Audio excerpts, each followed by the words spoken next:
প্রতিবারই মাইয়া রিক্সা চালাইতেছে। বাজান তোমার আমি কতবার কইছি তোমার আর কাম করুন লাগবো না, আমি বড় হইছি না, তুমি কাম করতে চাও কেন? ওকে এবার ওদের শিক্ষাটা দিতে হবে। ওই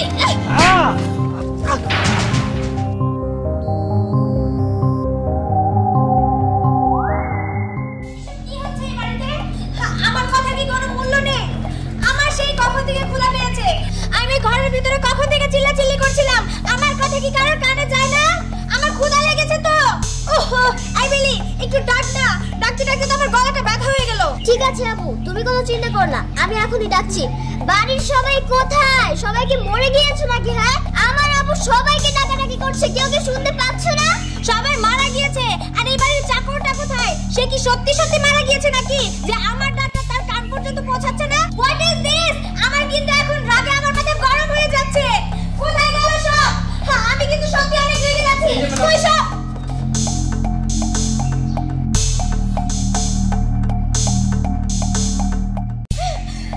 এই ছোট লোকের বাচ্চা, চোখে দেখিস না? আমার খাবারগুলো এভাবে ফেলে দিলি। ক্ষুধায় আমার পেটের ভিতরে জ্বালা করছে। তোদের যে কখন থেকে ডাকছি, মাথা কানে যায় না? দেখেন ম্যাডাম, কালকার থেকে আমার খুব জ্বর, সারা রাত ঘুমাইতে পারি নাই। জ্বরের কারণে সকালে ভোরে একটু চোখ লেগেছিল, এলে নাস্তা বানাইতে দেরি হয়ে গেছে। Shut up! এগুলো তো তোর প্রতিদিনের নাটক, বুঝি না আমরা? চাকরদের কাজ কি? প্রতিদিন এসে বাহানা করা, এছুতো অছুতো, এগুলো আমাদের না সব বোঝা হয়ে গিয়েছে। আজকে তোর সারা দিনের বেতন কাটা, বুঝতে পেরেছিস? আপু বেতন কাটা না, তুমি এক কাজ করো, ওকে এই বাড়ি থেকে বের করে দাও, তাহলে ওর শিক্ষা হবে। এখনো চুপ করে দাঁড়িয়ে আছিস? আমার বোনের কথা মতোই না তোকে এই বাড়ি থেকে বের করে দিতে হবে, বুঝলি? কি হয়েছে মা? কি আবার হবে? তুমি না এমন এমন চাকর রাখো মাঝে মধ্যে, এরা না কোনো কাজ কামি করতে পারে না। আমার সেই কখন থেকে ক্ষুধা লেগেছে, ও খাবার আনতে গিয়ে খাবারগুলো ফেলে দিয়েছে, দেখেছো একবার? মধু, এটা কি করেছো? সকালের নাস্তাগুলো এইভাবে নষ্ট করে দিলে। আর আমার মেয়েটা কখন থেকে না খেয়ে আছে, তুমি ঠিকমতো খাবার দিবে না? দেখেন ম্যাডাম, আমার সারা রাত জ্বর, আমি সকালবেলা উঠে নাস্তা বানাইতে পারিনি, একটু দেরি হয়েছে এটা ঠিক, কিন্তু নাস্তা নিয়ে আসার সময় ম্যাডামের হাত লেগে। এই ল্যাংচা, চুপ কর, একদম বাজে কথা বলবি না।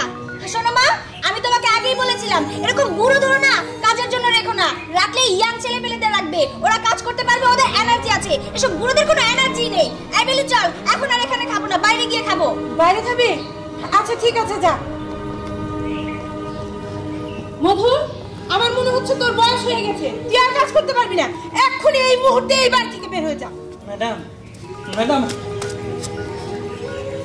হ্যাঁ ম্যাডাম, আপনি ঠিকই কইছেন, বয়স হয়ে গেছে, আমার কোনো কাজ কাম করতে পারি না, গরিবের দিকে কেউই থাকে না। ভালো হয়েছে, যাইতেছি ম্যাডাম।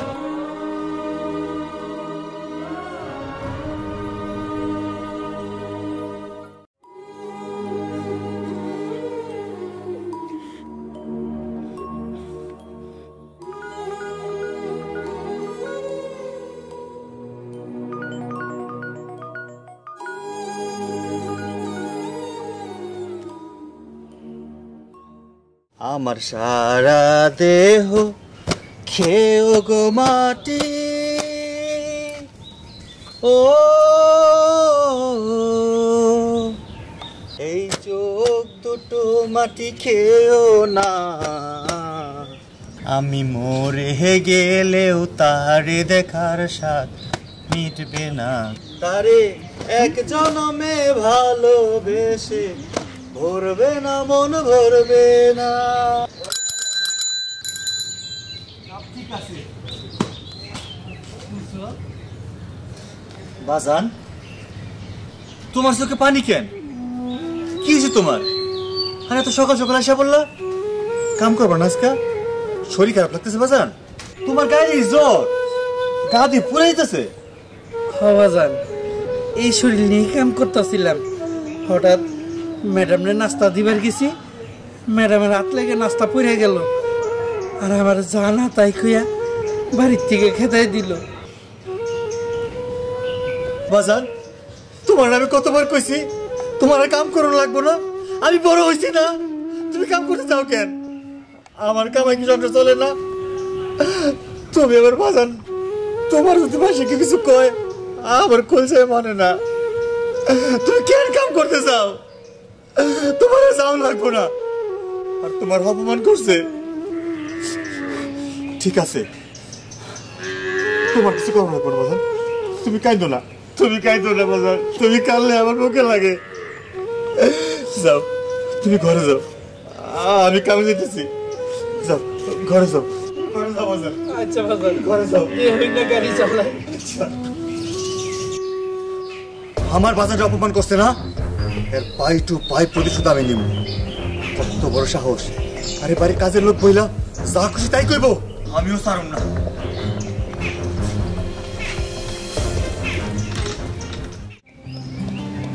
কি ব্যাপার, কখন থেকে দাঁড়িয়ে আছি, না একটা রিক্সা পাচ্ছি, না এখন পর্যন্ত উর্মি আসছে। এত দেরি কি মানুষের হয়? বুঝলাম না বিষয়টা। আচ্ছা ঠিক আছে, আর কিছুক্ষণ অপেক্ষা করি। উফ, আর ভালো লাগছে না। আরে অথই, তোরা এখনো যাসনি? কিভাবে যাব বলতো? তোর জন্যই তো ওয়েট করছি। এদিকে ক্ষুধায় আমার পেট একদম চলচল করছে। কেন খেয়ে আসিসনি? না খেয়ে আসিনি, আর কেন খেয়ে আসিনি সেসব তোকে পরে বলবো। এখন তাড়াতাড়ি চল না। আচ্ছা ঠিক আছে, পরে বলিস, কিন্তু এখন যাবো জয়, কিভাবে যাবো? হেঁটে হেঁটে যাবো? তাও তো ঠিক, দেখিস না একটা রিক্সাও পাচ্ছি না, সে কখন যাব দাঁড়িয়ে আছি। আচ্ছা ঠিক আছে, একটু ওয়েট করি। তোর খিদা লেগেছে বলে কি ওয়েটও করতে পারবো না? তুই বুঝবি কি, ক্ষুধা তো আমার লেগেছে। আমার আর ভালো লাগছে না। আমারও ভালো লাগছে না। এই তো আর রিক্সা, চল চল।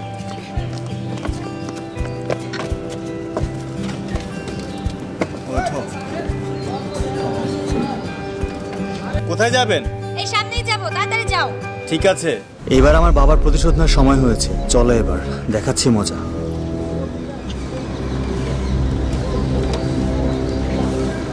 কি ব্যাপার, সেই কখন থেকে বকবক করেই যাচ্ছি, আমার কথা কি কানে যাচ্ছে না তোর? একটু ভালো করে রিকশাটা চালা। দেখেছিস শুনবি, এদিকে ক্ষুধায় আমার পেটটা কেমন যেন লাগছে। আর এই ইডিয়েট, কথা শুনিস না আমার? কি ব্যাপার, থামছিস কেন আবার? যাচ্ছি তো। রিক্সা চালাচ্ছে, মনে হয় গায়ে বল শক্তি কিচ্ছু নেই। এই তাড়াতাড়ি চালা, আমাদের তাড়াতাড়ি যেতে হবে। হ্যাঁ, আমাদের সময় না একটা দাম আছে, ঠিক আছে? এরকম মিনি মিনি করে রিকশা চালালে হবে না। উফ, কেমন লাগে বুঝতে পেরেছি। ওকে এবার উচিত শিক্ষাটা দিতে হবে। ওই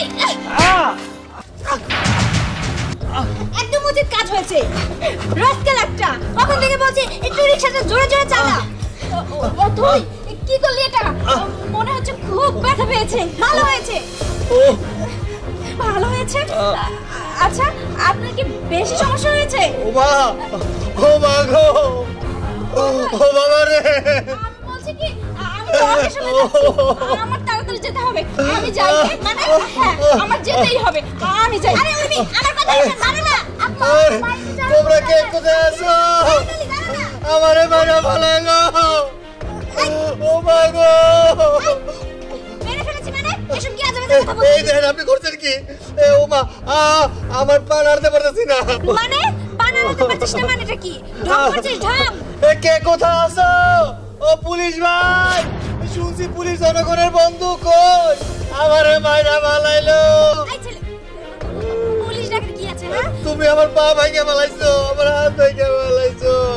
আজিব তো, আমি তো হাত পা ভাঙলাম, আর পুলিশ ডাকার কি তুমি তো আছে? ধাক্কা মাইরা ফেলে দিছো আমারে। তো কি হয়েছে? অ্যাক্সিডেন্ট হতেই পারে তাই না? অ্যাক্সিডেন্ট হয় নাই, তুমি ইচ্ছা করে ধাক্কা দিছো। আমার হাত ভেঙে গেছে, আমার পা ভেঙে গেছে রে। আমি যাই। এই জানান, এই সরকার আপনি, আমার হাত ভাঙছে, পা ভাঙছে, আমার সংসার তো আমি ছাড়া কেউ নাই কাম করার। আমার রিক্সা বাসানো দেবো কেনা? তো আমি কি করব? যে ইচ্ছা সে নিয়ে যাবে রিকশা। কেন আপনি আমার হাত ভাঙছেন, পা ভাঙছেন না? আমি পুলিশ ডেকে আপনি পুলিশ ধরা দেবো। ওই পুলিশ ভাই, দরকার নেই পুলিশ ডাকার, কিন্তু আমি তো রিকশা চালাতে পারি না। আপনার রিকশা আমি নিয়ে যাবো। তা কি আমি জানি নাকি? আমি জানি না। আর আমারে কেমনে পৌঁছাবেন আপনি জানেন। আরে পুলিশ ডাকবো কিন্তু। ওই পুলিশ ভাই, আমি চেষ্টা করছি। আপনি এক কাজ করুন, রিকশায় উঠুন। ধরেন আমারে।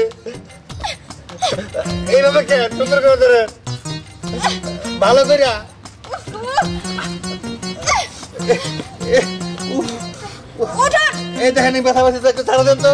কি? ছাড়া দেন, ভালো লাগছে। ও মা, উঠতে পারতেছি না তো। না হ্যাঁ, আরে কি অদ্ভুত লোক রে বাবা। ধরুন। কিরা? আমার ফোন। আচ্ছা আপনার ফোন। রিকশা আমি তো চালাতে পারি না, কিভাবে রিকশা চালাবো আমি? ও পুলিশ ভাই। আরে দরকার নেই, পুলিশ ডাকার কি আছে সব সময়, আমি চেষ্টা করছি। আরে কান্নাকাটির কি আছে, বললাম তো চেষ্টা করছি। ব্যথা করতেছে তো।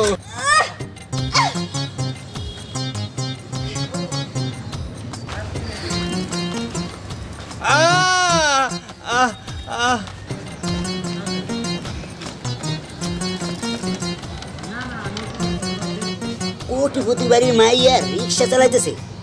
হ্যাঁ গো, কিটার এতই অভাব পড়ছে না। এই খবরটা তো চাষির জানাই তো। আমি এখন চাষির জানাই যাইতেছি। চাষি বাড়িতে আছেন? চাষি তাড়াতাড়ি আহেন, সর্বনাশ হয়ে গেছে। তাড়াতাড়ি চাষি, তাড়াতাড়ি আহেন। আই কি হইছে? কি হয় নাই? আপনি কি আপনার মেয়ের খোঁজ খবর রাখেন? চাষি আপনি জানেন আপনার মেয়ে এই বাড়ি চাকর আছে না, সেই ছেলের রিক্সায় বয়ে আছে আর আপনার মেয়ে সেই রিক্সা চালাইতেছে। আপনি টাহারকে এত অভাব করছে যে আপনার মেয়ের দিয়ে রিক্সা চালাইতে দিয়েছেন। চুপ, মুখ সামলে কথা বলবি। কার সাথে কথা বলছিস জানিস? হ্যাঁ জানি, জানি আর কি হবে। এই টাহার লেগে তো আপনার মেয়ের রিক্সায় চালাইতে দিয়েছেন। আই তুই বাদ থেকে বের হ। বের হবি তো, কিন্তু এমন করে না, মায়ের রিক্সা চালাইতে দিয়ে না। টাহার লেগে, টাহার লাগলে আপনার তো কম নাই, বাড়িতে বেঁচে দেবেন। এই তোর কিন্তু কান শুনতে চাইনি আমি। সব যা যা বলছি। উচিত কথা করে দিলে কি ব্যাপার হইবে? ভালো কথা বললেন তো কানে দিলেন না। একটা দেব। আম্মু, কি হয়েছে? আম্মু বড় একটা বিপদ হয়ে গিয়েছে। কি বিপদ হলো আবার? আজই কই? আপুর কথা আর বললো না। আমরা একটা রিক্সা দিয়ে যাচ্ছিলাম, আপু ওই রিক্সাওয়ালাটাকে ধাক্কা দিয়ে ফেলে দেয়। মনে হয় এই রিক্সাওয়ালাটার পা ভেঙে গেছে। তুমি চলো মা, তাড়াতাড়ি চলো। কি? রিক্সাওয়ালার পা ভেঙে গিয়েছে? তাতে কি হয়েছে? টাকা পয়সা দিয়ে ডাক্তারখানায় পাঠিয়ে দিব, তাতেই ঠিক হয়ে যাবে। টাকা পয়সা তো ব্যাপার না মা, কিন্তু ওই রিক্সাওয়ালাটা বলেছে যে যতদিন না পর্যন্ত তার পা ঠিক হবে ততদিন না পর্যন্ত আমার আপুরে ওই রিক্সা চালাতে হবে।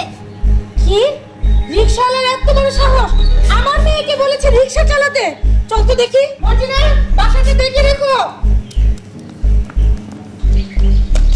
মধু, মধু। আসসালামু আলাইকুম ম্যাডাম। ওয়ালাইকুম আসসালাম। তোর ছেলে কোথায়? আমার ছেলে তো ম্যাডাম গাড়ি নিয়ে গেছে। গাড়ি নিয়ে গেছে নাকি আমার মেয়েকে হেনস্থা করতে গেছে? সকালে তোকে আমার বাড়ি থেকে বের করে দিয়েছি বলে তুই সেই প্রতিশোধ আমার মেয়ের উপর দিয়ে তোর ছেলেকে দিয়ে নিয়ে আসছিস? বিশ্বাস করেন ম্যাডাম, আমি এগুলো তো কিছুই জানি না, আর আমার ছেলে তো এরকম না। তা জানবি কেন? বাদ দে ওসব কথা। আমার মেয়ের যদি কিছু হয়েছে না, আমার বাড়ি থেকে তো বের করে দিয়েছি, তোকে এই গ্রাম ছাড়া করবো আমি। চল।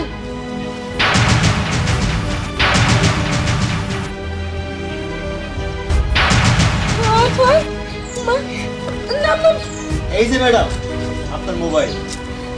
বাবা অনেক দম্ভ আর অনেক অহংকার দেখিয়েছিল, তাই না? আপনি কি বললেন? আমার বাবাকে গ্রাম ছাড়া করবেন? আপনার এত বড় সাহস হয় কি করে? আপনি কি করে ভাবলেন যে আপনি যা বলবেন তাই হবে? শুনুন, আপনার টাকা পয়সা থাকতে পারে, কিন্তু আমাদের মান সম্মান আছে। আমার বাবা আপনার বাড়িতে কাজ করতো, তাই বলে এই নয় যে এই বাড়িটাও আপনার। আপনি যখন খুশি রাখবেন আর যখন খুশি বের করে দেবেন। চাকরির বাচ্চা, তোকে আমি দেখে নেব। একদম চুপ! সকালে যেখানে আপনি অপমান করেছিলেন আমার বাবাকে, সেটা আপনার বাড়ি ছিল। এটা আমাদের বাড়ি। বাবা অনেক হয়েছে, থাম। শোনো বাবা, যত নত হয়ে থাকবে ততই ওদের মতো বড় লোকরা আমাদেরকে ঘাড়ে ধরে চাপা দেবে। তার মানে এই সমস্ত কিছু তোমার নাটক ছিল? তুমি কোনো ব্যথা পাওনি? তোমার হাতে পায়ে কোনো আঘাত হয়নি? হ্যাঁ, আমি ব্যথা পাইনি, আমার হাতে পায়ে কোনো আঘাত পাইনি। আঘাত হয়েছিল হৃদয়ে। কারণ সকালবেলা তুমি এবং তোমার মা আমার বাবাকে অনেক বলেছো। তুমি হয়তো জানো না আমার বাবার গায়ে কতটা জ্বর, সে কত অসুস্থ। সকালে আমি তাকে যেতে মানা করেছিলাম, তারপরও বললো আমি না গেলে ছোট ম্যাডাম বড় ম্যাডাম না খেয়ে থাকবে। সে এত জ্বর নিয়েও এত কষ্ট করে তোমাদের জন্য খাবার রেডি করতে গেল, আর তোমরা কি না? থাক, হয়েছে, আর বলতে হবে না। আমি যথেষ্ট বুঝতে পেরেছি, আসলে ভুলটা আমারই ছিল। আমরা বড়লোকরা না অনেক সময় আপনাদের মতো গরিবদের না মানুষই মনে করি না। যদি মানুষ মনে করতাম তাহলে আর আপনার সাথে আমি এরকম আচরণ করতে পারতাম না, আপনার গায়ে আমি হাত তুলতে পারতাম না। আসলে কতটা জ্বর নিয়ে আপনি শুধুমাত্র আমাদের সেবা করার জন্য আমাদের বাড়িতে গিয়েছিলেন। আপনি আমাদের কষ্টটা বুঝতেন, কিন্তু আমরা আপনাদের কষ্ট বুঝতে পারিনি, বুঝতে কখনো চেষ্টাই করিনি। ভুলটা আমার হয়েছে। আমি সব সময় অহংকার করে যেতাম, কারণ আমি একজন কোটিপতির মেয়ে। চাচা, আমি আপনার কাছে ক্ষমা চাচ্ছি। আপনি পারলে আমাকে ক্ষমা করে দিবেন। না, না, ছোট ম্যাডাম। কোনোদিন আপনার সাথে এরকম হবে না। আপনি আমার কাছে ক্ষমা চাইেন না। আমি ছোট থেকে কোলে পিঠে কইরা আপনার মানুষ করছি। আপনার প্রতি আমার কোনো রাগ গুসা কিছুই নাই। আপনি আমার কাছে ক্ষমা চাইেন না ম্যাডাম। মধু, আমারও ভুল হয়েছে। আমি আসলে বুঝতে পারিনি গরিব কি আর বড় লোক কি। তুমি আমাকে ক্ষমা করে দিও। আর বিশেষ করে আপনাকে আমি ধন্যবাদ জানাই, তার কারণ আপনি আমার চোখ খুলে দিয়েছেন। আজকে যদি এই রিক্সাটা আপনি আমাকে দিয়ে না চালাতেন, তাহলে আমি বুঝতে পারতাম না। শুধুমাত্র এই রিক্সার কারণে আর আপনার কারণে আমি বুঝতে পেরেছি যে কোটিপতি থেকে আমি একজন রিক্সাওয়ালি হয়েছি। আপনাকে অনেক অনেক ধন্যবাদ আমার চোখ খুলে দেওয়ার জন্য। আর মা, তুমি একটা কাজ করো, ওকে আমি যতদূর দেখে বুঝলাম ও অনেক শিক্ষিত আর ওর মধ্যে অনেক মেধা আছে। তুমি আমাদের অফিসে ওর একটা চাকরির ব্যবস্থা করে দিও। আর মধু চাচা, সে আজকের পর থেকে সারা জীবন আমাদের বাড়িতেই থাকবে। আচ্ছা ঠিক আছে, আমি তোর মামাকে বলে সূর্যের একটা কাজের ব্যবস্থা করে দেব। আর মধু, তুমি চাকর হিসেবে নয়, তুমি আমার ভাই হিসেবে আমার বাড়িতে থাকবে। ঠিক আছে, আমরা তাহলে যাই। ভালো থেকো সবাই। আসি। চল। বাজান, তুই আজকের পরের থেকে চাকরি করবি, খুব বড় চাকরি।